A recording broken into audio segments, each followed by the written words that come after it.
All things go, drove to Chicago. All things know, we sold our clothes to... It's not necessarily that they might have a bad or aggressive dog, it's what society views pit bulls at. Any dog can cause an injury from any other dog fighting. It's no different than anything else. You know, pit bulls have a bad rep because they're a stronger dog, but it's no different than my 300-pound Mastiff that I have at my house that was a meth lab dog. You know, he also could cause a lot of damage. You know, I'm not going to say the pits are the only aggressive dogs. I'm a dog groomer as well, of like 40 years. My most severe dog bites have come from poodles and cockers, not from pit bulls.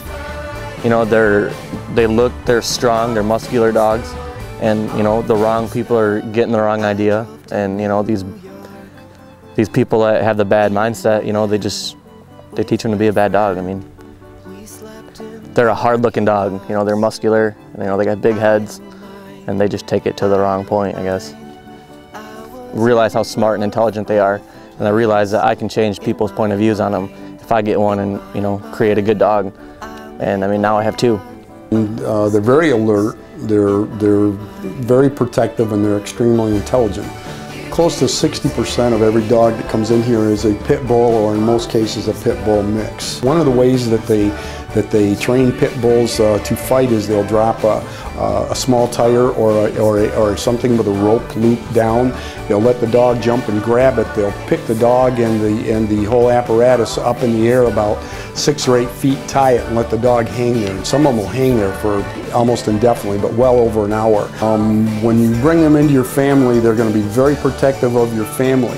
One of the cases where we see problems is they get very attached to the children. You let them outside to play with the children, and let's say neighborhood kids will wrestle or shove each other, and the dogs will turn and actually attack the child. And they're not being mean, they're simply protecting their own child. My parents took my female up north one time, and a scruffy-looking dude approached my dad from behind when he was getting close to the vehicle, and my female kind of like got over there and was checking him out and making sure, you know, he wasn't going to do anything. But I mean, it was because he was approaching him from behind, and she figured out everything was all right. They're smart. There's good and bad in all dogs, and I think pits are so misread. You know, they're great family dogs, they're people dogs, they're highly intelligent dogs, and a lot of times intelligence is misconstrued for aggression.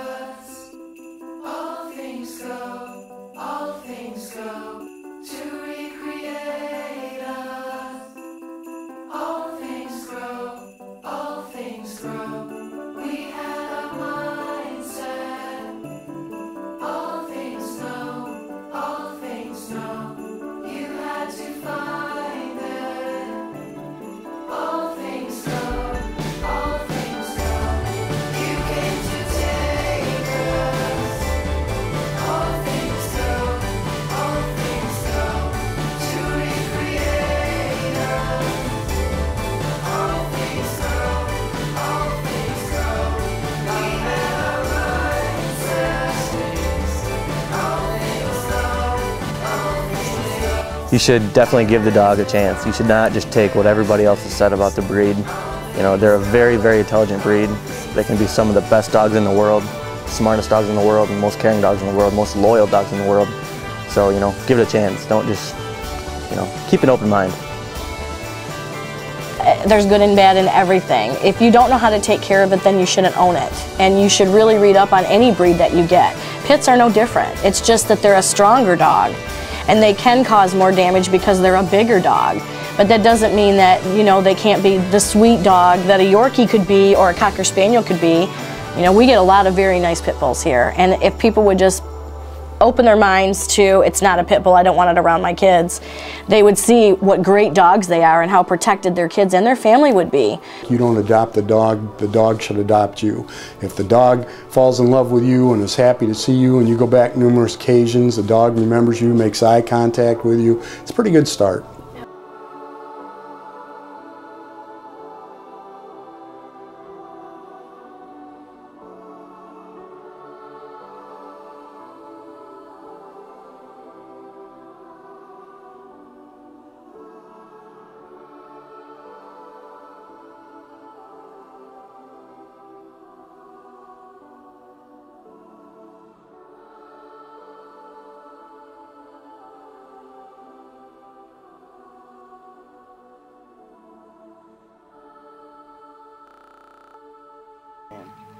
Wait. This is a treat. Wait. Look at that eye contact.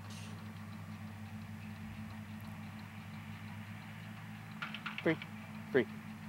Free.